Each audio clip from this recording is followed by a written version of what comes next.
Mal didn't know I was at that point in my life, and I'm not putting her business out there, but she had a really rough year too. It was like one of her first professional years as well, because she skipped college, went straight to the ranks. Like as much pressure as I've had, she's had more, because she's kind of supposed to be the next greatest thing, and she, skipped her college stuff. She went straight to pro. She was playing in the Olympics when she was in high school. Like, she was this, and her first experience in professional sports too was also not great. So we like both, without knowing it, kind of like picked each other up out of a rough spot.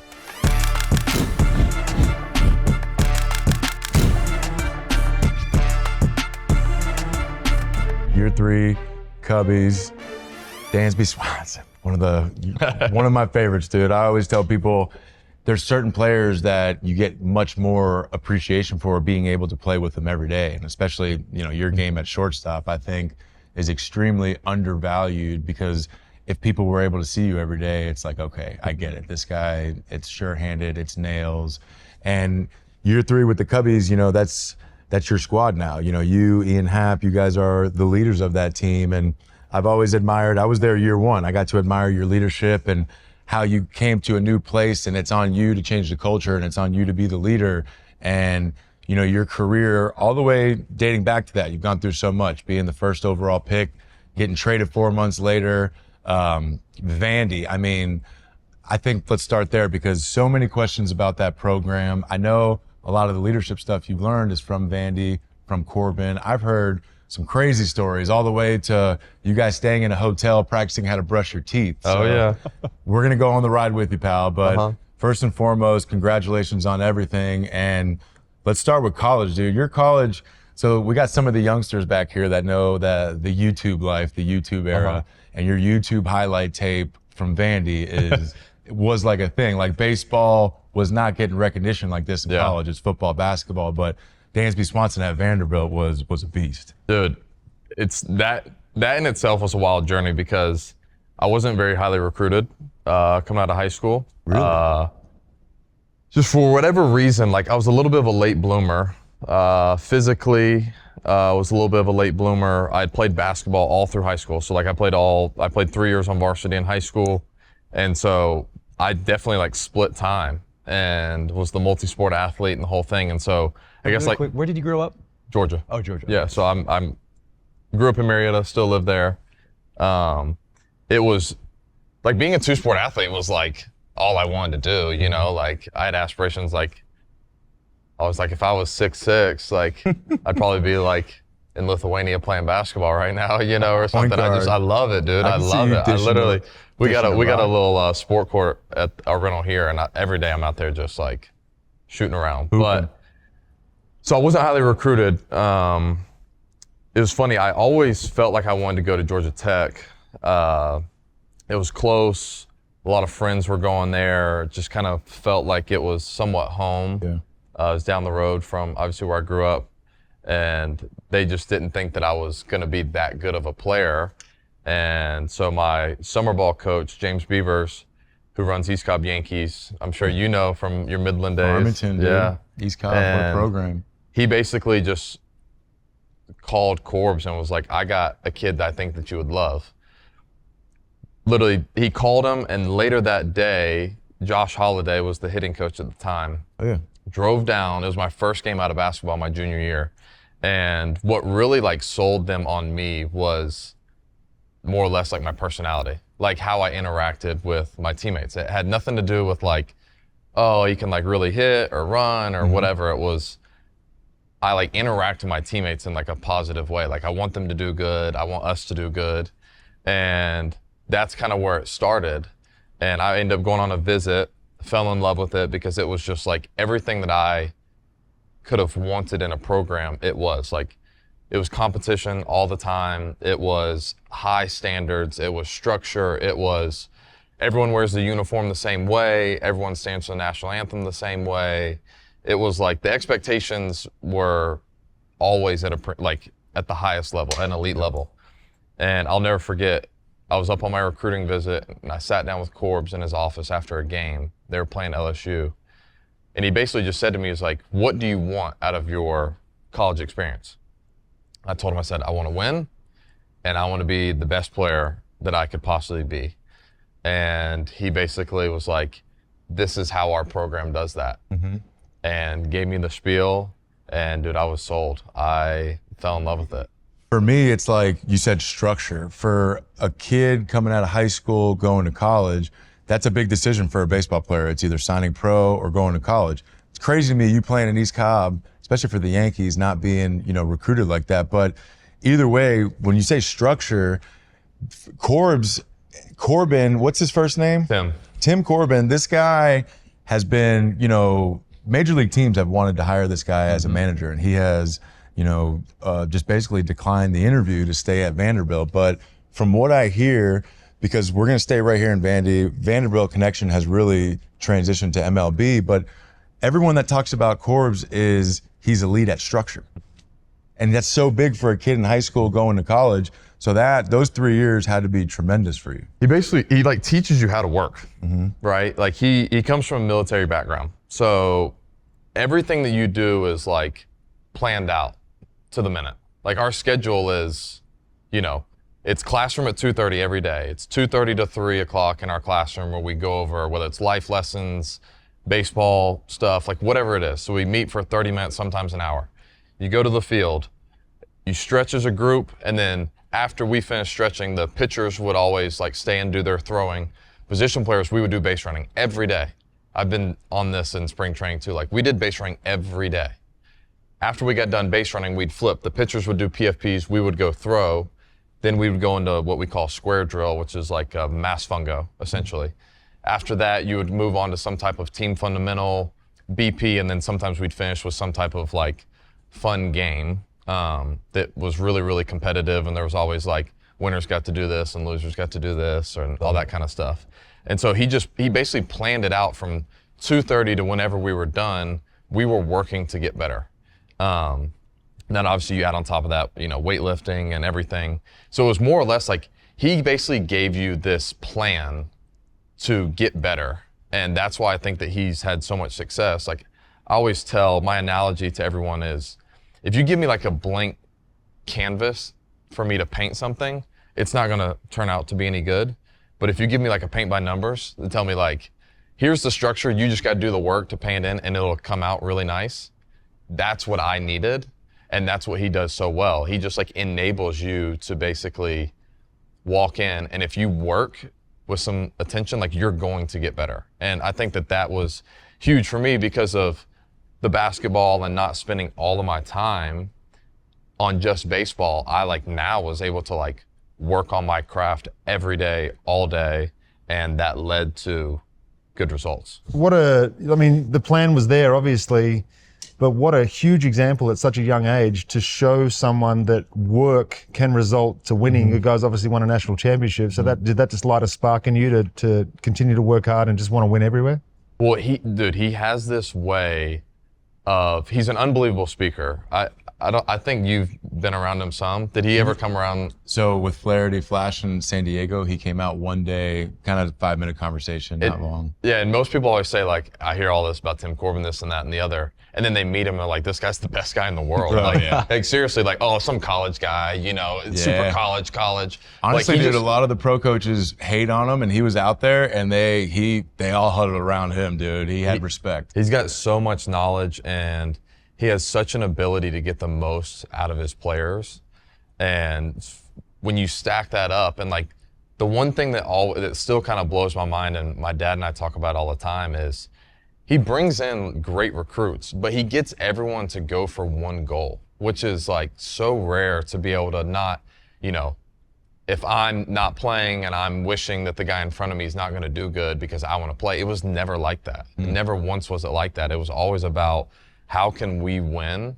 And obviously when you are winning, that just kind of keeps stacking those layers on top of each other. But yeah, my time at Vandy, my freshman year, I was hurt most of the year, so I didn't really play.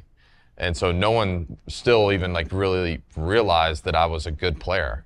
So my sophomore year, I actually played second base, and I just kind of hit the ground running. Like I had a great year. We won the national championship that year.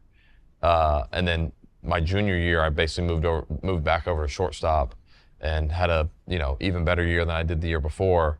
But I think for me, just being there taught me so much about not only the game, and it helped sharpen my abilities, but like the importance of winning. Like, I mean, what else are we here for? Like, we're not here for me to get 4 hits and us lose every game. Like, I would rather win a baseball game, and it kind of just like sharpened my tools of wanting to win, basically. What I really like about what you're saying, it's you see it in the military. Corbin was there. Even with the young kids, one of the things that they say in order for parents to help young kids is give them a routine, give them a sleep routine, give them a day routine, and having the kind of leadership, a guy who could, hey, this is the vision, this is where we're going, these are the standards that we're going to have to get there, and then he shapes the path with the schedule in order to get the guys there, then builds that bond with each other. What's really cool is then the first thing you said when you came into this interview, when you were now you're an elite, one of the best players in the world, and now what you value now is the freedom of spring training. You know yourself, you know what works for you, and you guys don't need it all buttoned up right now in the big leagues. And so it's neat how as you've evolves, what you like evolves as well. But that's really cool to hear. You know what I love too, honestly, man, is you've worked to get to that spot in your career, and that's what it's become. But, international sign, high school draft, college, and I think you can speak on this as well, but like being in the clubhouse and going to professional baseball, especially minor leagues, it is that blank canvas. It's just boom, you're on your own, dude. It's accountability to create your own routine and program. And for my opinion, the college guys, they come into pro ball with that established routine, and I feel like they've just come in that much more advanced. I think what I always appreciate a lot about Corbs, and I think that this is where the evolution kind of needs to happen in terms of pro ball, is it was super structured, right? It's always structured. However, he knew how to tweak the structure for each team, right?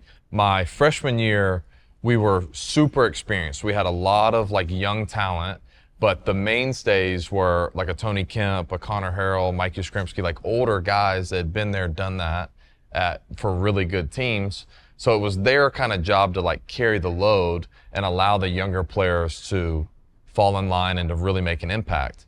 And then my sophomore year was a way different personality. Like we had a lot more fun. Like we were like, kind of just like, we don't need structure on every second. Yeah. Like we need to have our free and fun time. And he knew how to create a plan for us to get the most out of us. Like during fall, all colleges, like Saturdays, Sundays, long days. For that team, like we couldn't do it. So he would give us Saturdays off because he knew that we needed like time to like go enjoy the football, tailgate or whatever. But we made that up for we'd practice late on Mondays. Instead, Mondays are usually off days. And he would like temper the structure each year based on what the team actually would thrive in. And I think that like no one talks about how people can like mold their ways to get the most out of each group. And he was fantastic at it. I love it. And I think what's awesome about that is like Corbs recognized Dansby's group, and he kind of recognized them maturing year by year. And I think coaches don't do a great job at that, honestly. But for him to be elite at that is special, because that's kind of the process of that. Would you agree? That's so true. We were talking about that in other conversations about coaches, dandelions and orchids. Like essentially we were talking about knowing your player, but even in your case, knowing your team, the collective group. It's really interesting to hear I was listening to a basketball coach the other day, how he was saying his previous national championship team was a certain way, and he's like, this team is not that way. I need to approach them Mr. way Hurley. different. Yeah, exactly. Yeah, that's exactly what I was talking about. Yeah, but what's also impressive is sometimes you as a player recognize the makeup of the team and how the coach is approaching the team differently, where a lot of players may be aloof or just oblivious to the approach, how the coach is changing things up. And that just, again, might just kind of a tip of the cap to you that you're even noticing that. KYP, know your personnel. That's right. KYP. There it is. So, I mean, between Corbs, between Mal, between your experiences, highs, lows, that's why, like the leadership stuff, I love hearing Dansby and picking his brain, because, I mean, you're getting just pieces from elite athletes, elite coaches, elite mentors, and yourself as well from personal experience. It's awesome. But let's go, and I love when dudes are humble on here because your junior year was absolutely badass. I mean, for a college player to win the Golden Spikes national championship, that's basically what you dream of. So I love the humbleness. But You know me. yeah, humble. I love it. I love it. Number 1 overall pick. You get traded 4 months later. That's got to be a weird mindset. Atlanta, hometown kid, early on, not having the success you want to have. Just kind of take us through all that and how you got through that and how you're much stronger from it now. Yeah, so I came up in 16 and had a really good 35 games or however many I played when I got called up in August, and huge learning curve because I kind of was I've been good everywhere I've ever been, right? Mm-hmm. When I got to college, I turned out to be really good. I got into pro ball and I was playing well. I get called up to the big leagues and I was playing well again. And I'm I'm just good, like you talk about the humble part, I lost a little bit of it. And so my first full year was an absolute gauntlet. It was an absolute gauntlet. It was a very pretty brutal and dark time for me because I was so bad and I had never experienced being that bad. But not to mention the pressure of being a Georgia kid in Atlanta. Right. All eyes are on you. I remember there was posters of you everywhere. Mm-hmm. You were the next great we were thing. together in 17. Yeah, 18. 18. And it had inched up a little bit better in 18. But yeah, I mean, it was everywhere. It was I was supposed to be the quote unquote savior of this team. And I'm that's not the fact that that's on me was pretty crazy, And so 17 was really, really bad. Baseball, mentally it was awful. I went through lots of depression and just really down bad.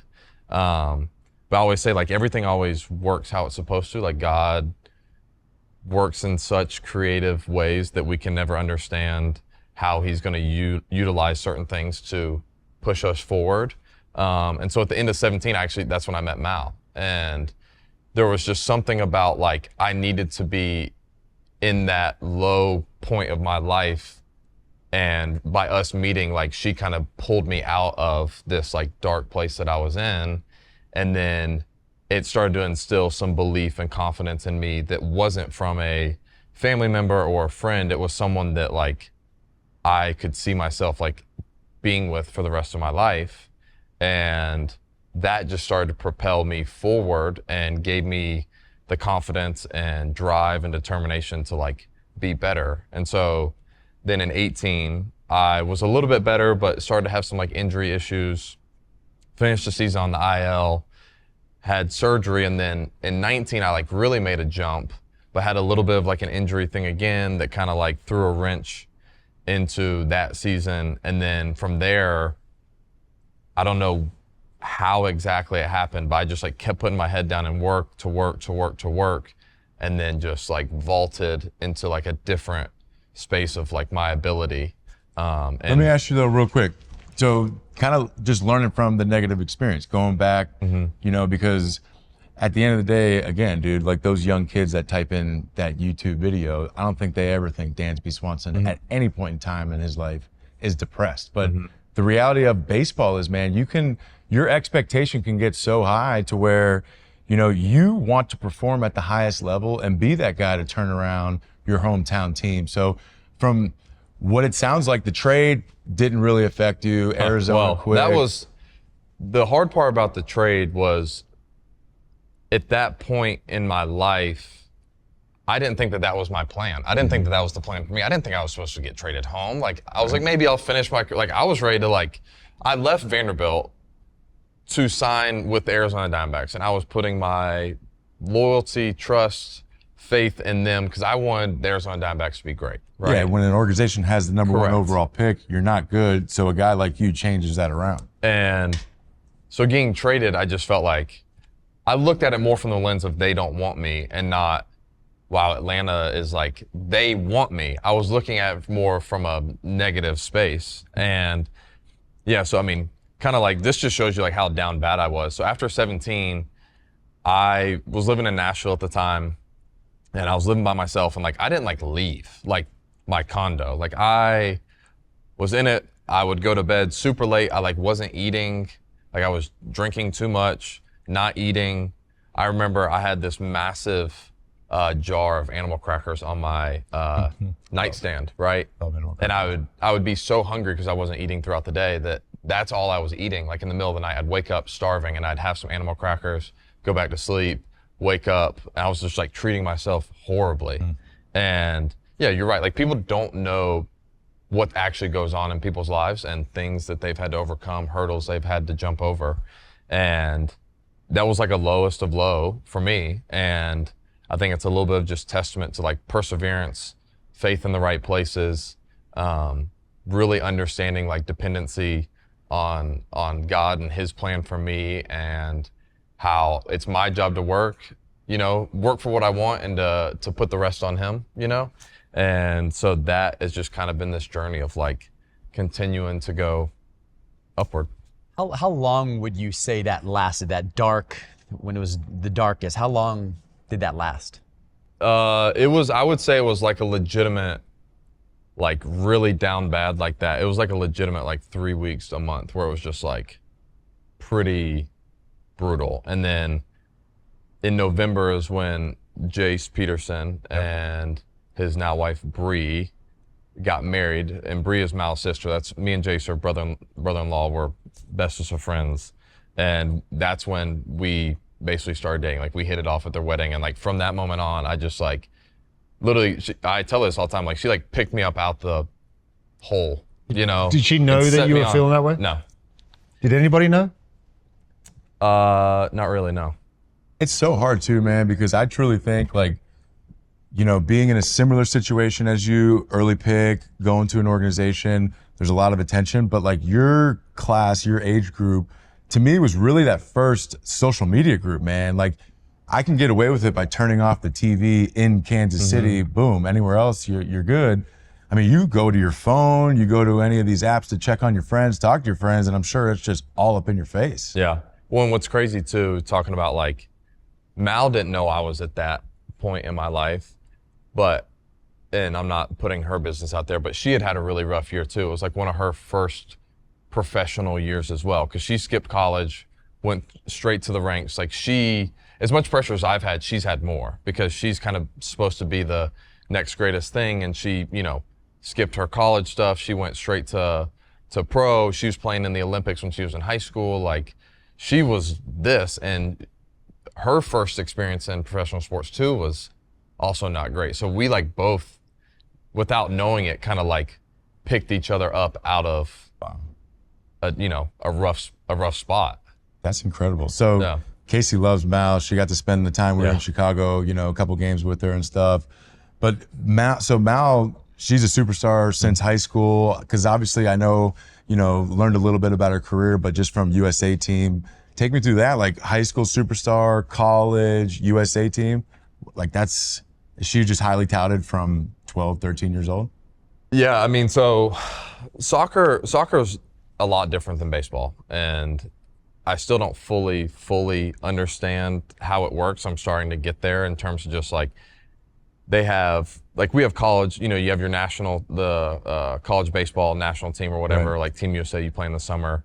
They do a lot of stuff like U20s, U18s. They have kind of this developmental program they put the higher class girls at a young age. And so she, after her freshman year, she would play club soccer, but she wasn't allowed to play high school soccer for her high school team. She would play basically for the women's team. Wow. Is that residency? When they do residency? She was still going to high school. Wow. But she would miss a lot of class based on like camp schedules and this, that, and the other, because she was like getting called in to bigger and better things at a young age. So she went to UCLA for, I think they're on a quarter system maybe at UCLA. She never played a college soccer game. She basically went for one semester and left before she ever played a college game, because she thought that where she wanted to get to, she needed to go ahead and like take that leap. So she went right into the NWSL.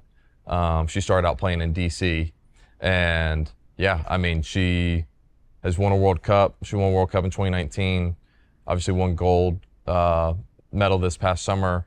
I mean, she's achieved at a very, very high level, and awesome, dude. is So just cool. pretty remarkable at what she does. How It's crazy. nerve-wracking is it for you to watch someone else go about their business when it's normally them watching you? I love it. It's fun, right? It's very stressful at times, like especially this summer. It was like the most incredible, 3 weeks watching someone from afar, but also the most stressful at the same time. I love learning new things. So I've loved learning the game of soccer, and I love talking to her about it after games, just like trying to understand it more.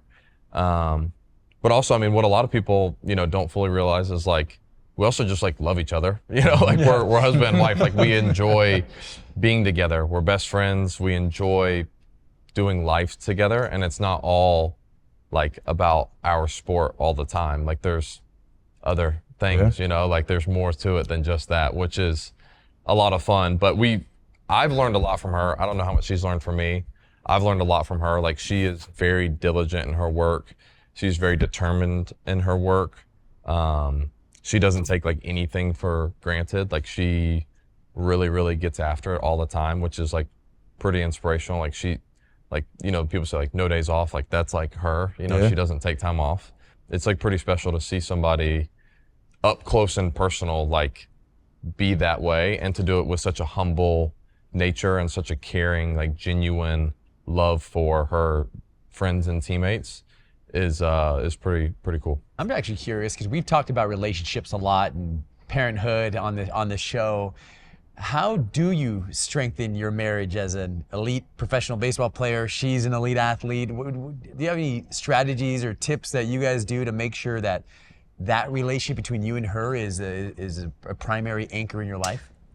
Well, if anybody's got any tips, shoot them my way. Because it's hard. It's really hard as a professional athlete.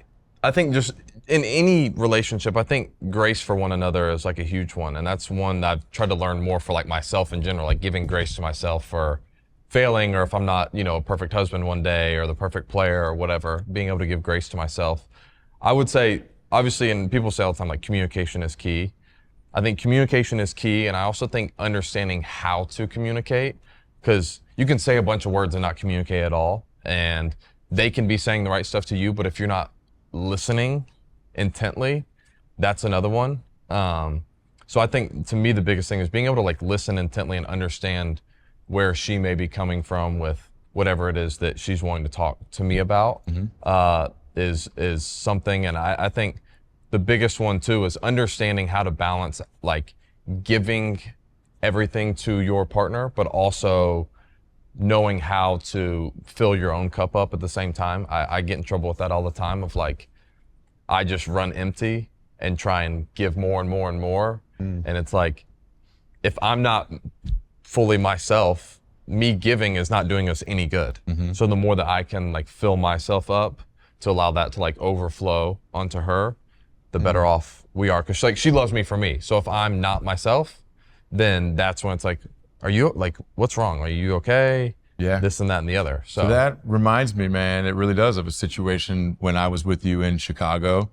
It was crazy, man, to see you go through this. So Mal is getting ready for, I believe it was the World Cup.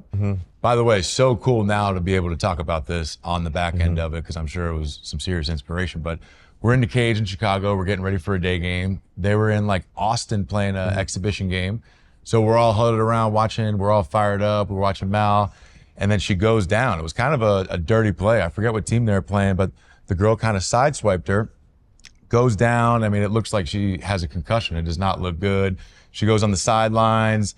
Everyone's kind of like quiet in there. Quiet, we were all like, man. Yeah. We're all like, Yeah, you can just see your reaction in your face, and everyone's just like, what do you say right now? yeah. You know what I mean? No, like gives me chills. She gets back up. Yeah, She gets back up. starts She's like, tough. She's like way tougher than me. She's I like tough as remember, nails, dude. dude, she started doing her warm-ups on the sidelines, and we're all like, let's go, Mal. Yeah. Come on. Like, we were fired So up. I remember this. I'm like, I'm good. Like I need to get ready for this game. So I remember I go down to the cage and I'm about to start hitting, and Jan going. was like, did you see what happened to Mal? And I'm like, yeah, like she's good. And he goes, no, she just got carted off. And dude, I remember I just like threw my bat down, sprinted upstairs and started calling her parents, trying to figure out what happened. And they were like, oh, we have a friend at the game. We think that she was going up for a header and they're like, we think she broke her leg. And so I was like, okay. And then I remember she calls me because she was back in the locker room. She calls me and was like, I'm going to be fine. Like, I'm going to be fine. Like, just go play. Like, I'm going to be fine. And when Mal says she's going to be fine, she's going to be fine. Like, she's tough. Like, I've seen that girl get through anything and everything. And I remember giving VJ my phone. I was like, hey, should I keep me updated on the whole thing? This, that, and the other.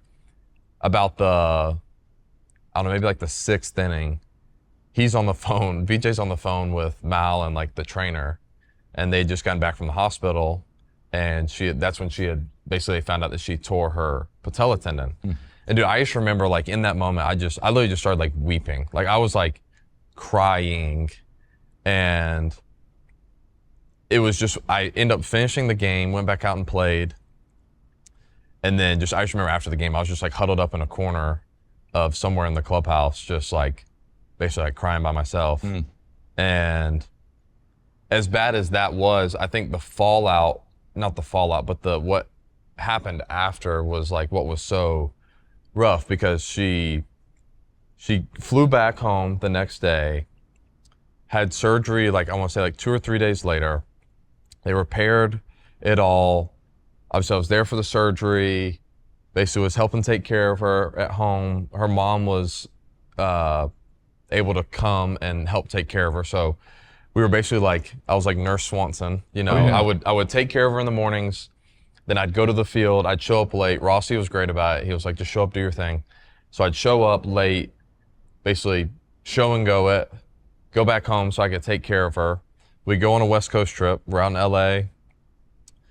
We go to Oakland, and I come back in after our last game, and I had some like missed calls from her, which is like, obviously she knows I'm playing and busy. Right.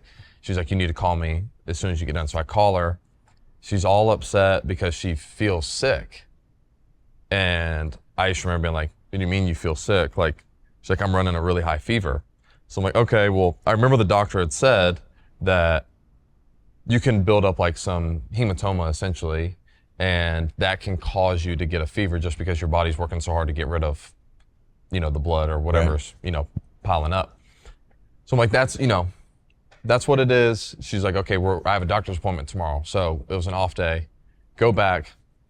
They take fluid out of her knee. And dude, it was insane. She had like 102 fever. They take this fluid out and she didn't have a fever anymore. So I'm like, okay, clearly we're good, right? Like, you just need this fluid out of your knee. We get back home and she starts to feel sick again. And they basically test the fluid and her knee was infected. So that next day, it was about 10 days later, we have to go in super early in the morning. She's in a ton of pain because her knee is infected. She's in all this pain. We go in, she has another surgery. Like I said, this was about 10 days after the first one. So she had like 2 major surgeries in 10 days. So it was just wild. Basically, I like learned more about nursing and doing IVs and stuff. Like I was doing a bunch of things. So this is all playing. going correct. Yeah, so it's like playing. At an all-star level. This is all happening I know. the first half of the season in Chicago. I'm sure not many people, obviously they know Mal's getting hurt, but they're not knowing what you're doing behind the scenes. All-star game. I mean. Dude, it was, I remember getting to like August. It was right after we had played Atlanta at home, and the calendar had just flipped to August, and like, I hit a wall. Like I hit a mental, physical, emotional wall, and I was terrible for the rest of the season. Like I just like couldn't do it at that level anymore, and beat myself up over it. And then basically, short story, like she ended up having to get another surgery because it wasn't like, there was still some lingering like infection. It was insane. I've like never been a part of something Third so one. wild. Yeah, she had 3 surgeries in a year, and after the third one, we're all good and in the clear. But it was like first year of marriage. I mean, just like the amount of like things that we went through. It was first year of marriage, new city, her having all these complications and health problems. It was, you know, not making the playoffs. It was so many things combined into one that it was like the hardest year. And then on top of that, like she missed the World Cup because of this injury. There was just so much that happened and went into it that was like, only by the grace of God, like, can he take something so awful and something so terrible and traumatic and turn it into something so amazing. And like what obviously happened this past summer of her basically coming back and winning a gold medal and scoring the game winning goal in the gold medal match. Like no one, like you couldn't write that story, you know what I mean? Like I just want to, like every time I see it, I just want to cry, like because no one knows like what she went through in the rehab. And I was going with her to rehab every day. Like I'm telling you, like it was like wake up, go to rehab together, be with her for her for rehab, come home, take care of her, make sure everything's good, then go to the field and play, and then come back home and make sure she's good in bed. Like it was like that for, you know, 7 months, 6 months. I mean, you can have a movie, so many different ways you can tell your Mal's story, you know what I mean? And what's interesting too is you make your faith easy to detect. It's easy to detect that you are a man of faith. What role does that play, did that play, and does that continue to play in all of this adversity? I mean, everything. I grew up going to church, obviously growing up in Georgia, like the Bible Belt, you know, like church is what you do, like Wednesday nights, Sundays. And I'm very thankful for that because it gave me this like base in which I knew what was right. I knew what was right to do. Now I think that throughout time you develop your own kind of faith journey and you understand more about, you know, it's more of a relationship than religion, and really going through it and understanding that, you know, God promises he's with you at all times, and understanding how to like connect with that. And that's obviously like, that's an everyday thing. But it was what I knew to go back to, because, you know, there's plenty of times in scripture it just talks about like how these trials and tribulations like help build character. I mean, it's the way in which things work.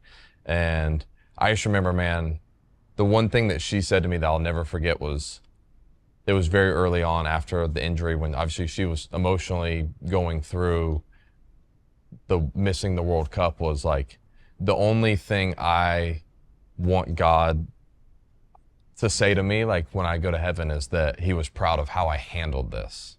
Like she said that to me, and I just remember like she said that, and I just started crying. Like I'm a crier, and like I just started crying, and like I think that, and then the other thing on top of that Jan actually said to me that I'll never forget either was, God never says that we can't be upset, angry, sad, all these things. He just asks us to like never lose our faith.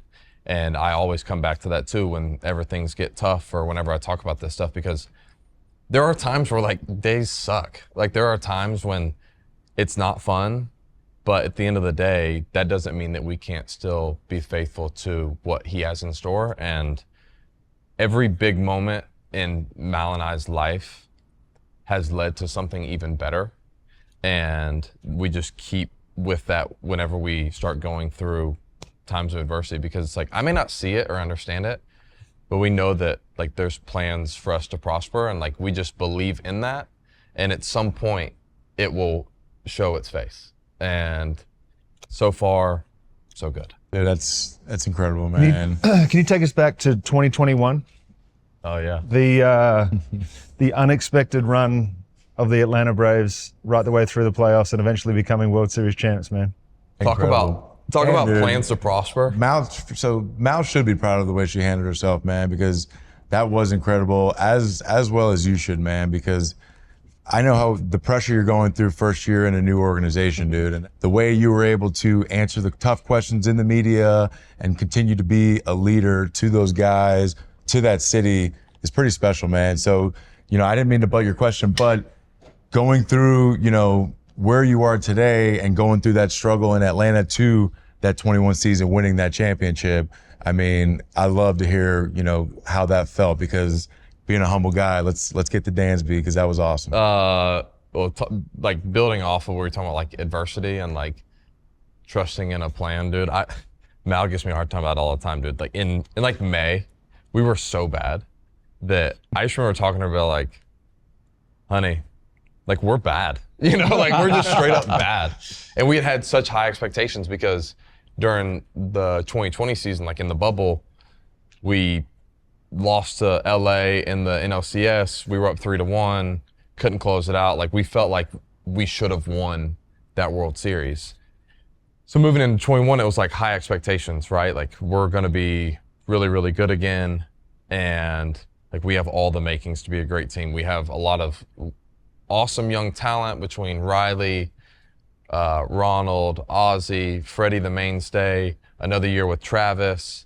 Like we're gonna be really freaking good. Oh yeah. And we had just signed Charlie Morton. We're like, dude, like we're locking it down in every realm, right? Like we got Will Smith, we have a guy no one even heard of, and Tyler Matzik. Like we got these dudes that, I mean, like our bullpen in 20 with Matzik and Minter and Darren O'Day and Will Smith, like we felt like we had this group that was ready to win. Oh yeah. And you're covering that, Pete. That's It expectation. was. Yeah, And let you talk about 21, we were horrible. Yeah. Like you saw it. You're like 500 in August. Yeah, we were like 500. Dude, we didn't get above 500 until August.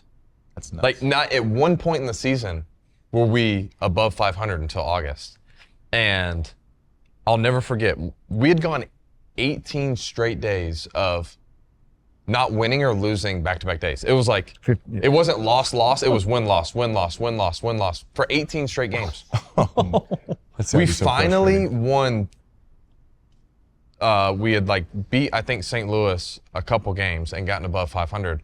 But the biggest turning point in that year was when when we added Jock, we added Soler and Rosario. We like solidified our outfield because Ronald had gotten hurt right before the break and we were just down bad with injuries. Ronald was out, Travis had a thumb thing. We just didn't have any like professional consistency. So our biggest saving grace was we had pitchers that were taking the mound, like between Charlie, Max, and all those guys, like they were taking the mound. And then between Riley, myself, Ozzie, and Freddie, we played like every game but like 5. Like I played in 160 of 161. We had one game that got banged. And we just like stayed afloat.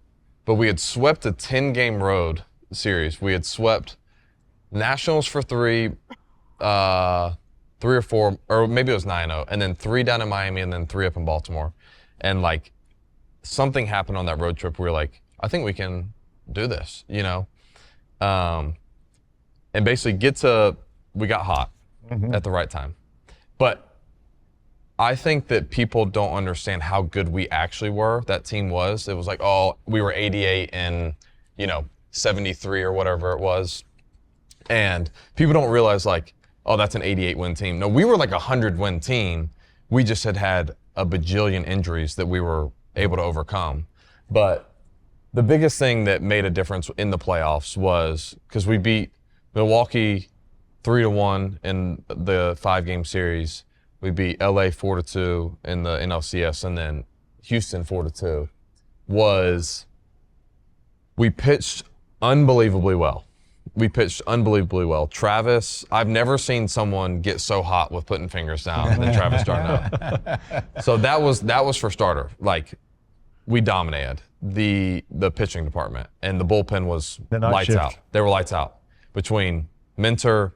I mean, it was similar to your team, right? It was like when you were in Kansas City. Bullpen nasty. Minter is throwing the 6th inning, right? Guy just got paid for being really good. Oh yeah. Then you had either Luke or Matzik throwing the 7th, depending on the matchups. And then one of them in the 8th. And then Will Smith was Like, Mariano 14 out of Rivera. 14. Yeah. He didn't give up a single run. He turned didn't into give up a Mariano single Rivera. run in the postseason. just championship So, after championship. There was just this belief, and I give a lot of credit to Jock actually for that. Like, he just had this unwavering sense of confidence that we would be able to get it done. And we hit a lot of homers and threw a lot of shutouts. Like, that was literally what made us great. And You made the last out, right? yeah, of the NLCS and the World Series. That's so Yeah. sick.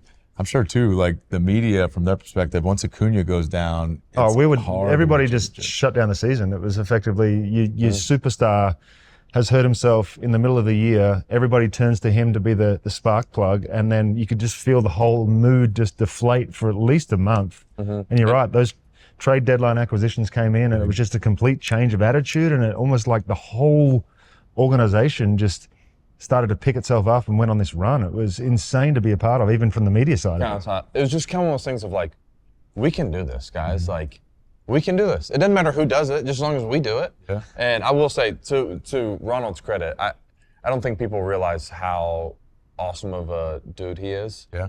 And just if you go watch just like throughout the playoffs, how engaged he was. Like, he was in the dugout. Yeah. And how engaged and excited he was to be a part of it. Like, people don't see those things, but awesome. we knew it and felt it, right? And it's just basically the good energy of everyone in the dugout believing that we can do this, no matter who it is, no matter who's hurt, who's healthy. We all just had one common goal of belief and bought into it, and just became like a freaking juggernaut, really and truly. I mean, Acuna adds to those 100 wins from '88, no doubt. But I mean, just hometown guy winning in your hometown, how cool is that? It's funny, I say this all the time. I say it with my best friends. I'm like, we won the World Series. Talking about like me and my buddies. Like, That's so cool. We won it because this is anything we've ever wanted was to win. And being able to do it at home for the team you grew up watching, like, it's pretty hard to like replace that feeling. You know, like Yeah, it that's was sweet. just so surreal and special, and also knowing that there had been so many great teams before us that just like weren't able to get it done. I mean, you were a part of some that were just like really good with high expectations, and it just like never came to fruition other than 95.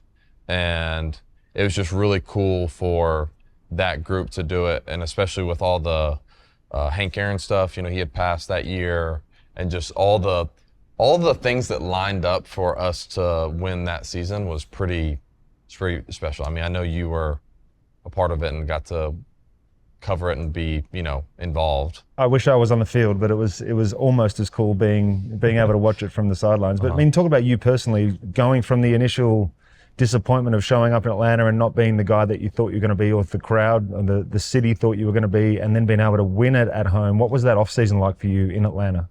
A lot of obligations, brother. I'll tell you that. A lot of things to sign. A lot of things, you know, events to go to. I think the coolest thing about it, and it's so hard to reflect on it, and I haven't really actually done that much reflecting on it, but no one can take it away from you. No one can take it away from you winning a World Series. No one can take away your journey from you, and that being a part of the story is just like amazing. And I give the org a lot of credit just for like believing in me, you know, even when times were tough and when I wasn't that good of a player and when I was really struggling. Like, the belief that they had that I was going to be good enough to impact that group to win, I think was like what I really appreciate, you know, just from that side of things. So cool, dude. The whole everything, man. Everything up until that point, so awesome. So now, man, the last one, and this has been elite, man. Really appreciate this. But now you're taking all your experiences, all that stuff, everything we just went through, and we're going to Chicago Cubs, one of the most storied franchises in all of sports, honestly. And it's Dansby Swanson is the shortstop to come and honestly change that culture. In 16, they won, and then they've kind of tried to get back to that elite level once those guys have left. And you go in there to mesh with Ian Happ. And I remember your grandfather was a Cubs guy, right? And that was really special to you as well when you signed there. So just kind of tell us how you're collecting all that leadership stuff and then bringing it to Wrigley and how special it would be to win there, especially with your grandfather. Yeah, the first thing that I've really noticed early on is like Chicago is truly a special place, right? And even just city-wise, it's a special place. And at times, it's really important as a Chicago Cub to keep the focus on like the game itself and the winning itself. And that was something I really felt the first year was like, there's so many amazing things. Like life is always good, whether you win or lose.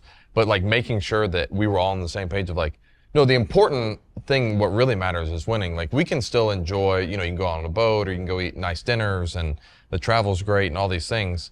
The fans show up each and every day. But if we're not doing our part to take care of what matters, and that's, the 27 outs on the field, then none of this other stuff is like enjoyable to me. And I like made it such a point, and I don't think it's silly, but I was like super harsh on having fun, like with myself. Like I was just like, we're gonna show up, we're gonna win. You wanna have fun, that's fine, but I'm not.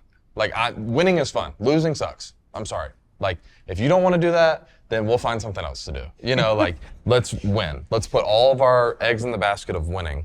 And I think that over time that has started, hopefully to really conform this culture of like, what matters is winning. Nothing else matters. Doesn't matter who does it. Doesn't matter how we do it. One of my favorite things that Freddie told me when I was young was, no one asks how, they just ask if. Like, no one asks how you win. They just ask if you win. And so I've really just tried to take that with me of, let's create this culture in which winning is the standard, winning is what's expected, and whatever your role is supposed to be that day for that to happen, you need to take ownership over. And I think that so much of the game in general is missing that these days. It's not bad to have a role, as long as that role is defined to what matters to have the group be successful. And like I said, I think that that's missing these days. That might be a whole nother episode. We can talk about Oh yeah, that would be a whole nother one. But- And it immediately makes me think of Corbs and how you said he identified each team you had at Vanderbilt, and think of the Cubs. I mean, the Cubs, that Rizzo, Bryant, Joe Madden, that era, those guys love to have fun, but into their own right, they deserve that, because at the end of the day, you knew they were ready to play and they were going to show up in between the lines. I mean, they won their world championship, so it's proven. I mean, the Chicago Cubs now, that group after, you got to prove that first. So, I mean, what more of a perfect guy to bring in there that's like, hey man, like we're not at that fun level yet. Like we need to go to work. Yeah. Like we need to win. And I Winning's think fun. there's a, between, and you saw how guys operate, between Nico and Happer and you never played with him, or I guess he was up a little with Pete, Kerr Armstrong. There are guys, I'm sure I'm missing plenty, but there are guys that really, really care about winning. And I think that we've done such a good job of like putting together a group of people that like want to be a part of something bigger than themselves. And so I can't speak enough on just like the trajectory of where things are going. And it's such a fun thing to be a part of, to, kind of in the beginning of it and seeing you sort of reap what you sow a little bit has been pretty freaking cool. And I'm pumped for the year. I'm excited for our group. I got a lot of great young talent and been able to kind of like balance out like the guys that have been there, done that, versus like the promising up and coming young guys and guys in the middle. Like there's a really good mixed bag, but excited for this year and our group for sure. Yeah, it's really cool. One of the things that I've just seen with different teams at any level, in any sport, even in organizations, is the culture of the team will take on, the identity of a team will take on the personality of the best player or best players on the team. And a lot of times, I heard Jeff Van Gundy once say, he just said, it's the best. It's great when your best player is also your highest character guy and your hardest worker. And the Cubs are lucky to have a guy in you and some of that the core manager group. too. Yeah, the manager. manager. Yeah, we've been hearing a lot about him. Counts is And pretty you and phenomenal. Counts, Yeah. man, I immediately think those are two of the smartest baseball minds. Yeah. One thing, y'all can chew on this at some point, but one thing I've always said too is I think the best teams also take on a certain personality of the city in which they play. I just think about like, okay, like LA, right? Like embracing this. If you were to make the Dodgers a movie, right? Like you got your star actors, but the movie's not any good unless if you have guys that also can play a really good role. Supporting acts, baby. Your supporting Yeah. cast has got to be great, and that's what this past year they had. And then you look at like Kansas City and how the way the team was formulated and how it embraced like a culture of like the city of Kansas City itself is like so cool. I talk about like even in Atlanta that year, it was like this like Southern hospitable, like we're gonna show them between the lines, but like we have this belief in ourselves that we're going to be able to get it done. And it's like, who can find the best way to embrace a part of their city? Because then you start getting infectious energy from fans into the team and teams into the fans. And there's like this like true connection component. Like I've thought a lot about that, you know, Never have recently. too much energy. I like man. that. I think it all happened when Bill Plaschke talked about Waffle House. I think that turned it around. And you can't come after Waffle House. Come on, not the South. Come on. No. We had Waffle House catered our after party when we got married. It was like the most elite thing in Oh my the God, history of weddings, I think. That makes me love you guys even more. cool. This has been great. Dansby, just to close it out, man, you do a lot of stuff to share your journey, your Mal's journey, you know, you're podcasting as well. You got your show. So just kind of, you know, tell us what we're promoting there and your passion to continue to promote the leadership. So I have a podcast with my buddies, my best friends from back home. It's called The Express Podcast. And we're really starting to work on getting some consistency with just guests that we're having on, being able to share not only just people's journeys, but like trying to explain the game of baseball and get a breakdown from some of the better players in our game and just how they think through the game and how they would want to grow the game. So we're working to be a little more consistent with that. Started doing more stuff on like, I hate even saying it, but YouTubing. My buddy Mason produces a lot of really awesome content of just like showcasing like me teaching how to field a ground ball or me walking through my like game day routines or just different things that can help younger players, you know, whether it's middle school, high school, like learn how I do things, because I think that it's important to understand the best ways to do things in order to get to a certain point. Like if you want to be a professional, these are the things that you need to be able to do. Oh, yeah. So doing that, Mal and I are in this process of building out a foundation right now too, so that we can, you know, bring help both to Chicago and Atlanta to just, you know, bring life to people. And so we got a lot of exciting things obviously coming. Awesome, dude. Looking forward to all of it launching and, you know, being able to impact people wherever we can. Dude, so cool. You give back. And then for fans to have access to a guy like you and how you train and your mindset, and for you to give them that access is sweet, man. So we love you, Dan. You're the man, Appreciate buddy. it.